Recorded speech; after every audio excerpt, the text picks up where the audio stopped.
ఎక్కడో తీసుకోపోతుంది. మీరు ఏ పార్టీలో ఉన్నారంటారు? ఇప్పుడు ఏ పార్టీకి తీసుకోపోతుంది. ఏ పార్టీలో ఉంటే అదే గెలుస్తుంది కదా, అది మన స్పెషాలిటీ కదా. చర్చలు 300 మీరే గెలవాలంటారు. ఏ పార్టీ గెలవాలి పార్టీ పరంగా? కాంగ్రెస్ గెలుస్తుంది కదా, ఇంకెవరు గెలుస్తే వేరే పార్టీ గెలుస్తుందా?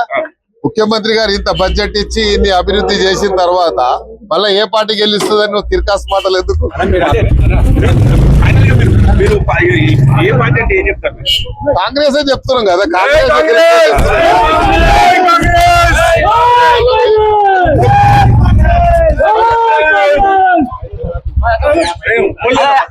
ఎక్కడో తీసుకోపోతుంది. మీరు ఏ పార్టీలో ఉన్నారంటారు? ఇప్పుడు ఏ పార్టీకి తీసుకోపోతుంది.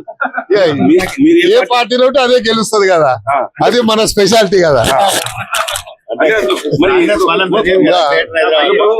చర్చలు 300 మీరే గెలవాలంటారు. ఏ పార్టీ గెలవాలి పార్టీ పరంగా? కాంగ్రెస్ గెలుస్తుంది కదా, ఇంకెవరు గెలుస్తే వేరే పార్టీ గెలుస్తుందా? ముఖ్యమంత్రి గారు ఇంత బడ్జెట్ ఇచ్చి ఇన్ని అభివృద్ధి చేసిన తర్వాత మళ్ళీ ఏ పార్టీ గెలుస్తుందని నువ్వు తిరకాసు మాటలు ఎందుకు?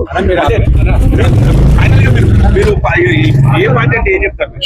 కాంగ్రెస్ చెప్తున్నాం కదా. కాంగ్రెస్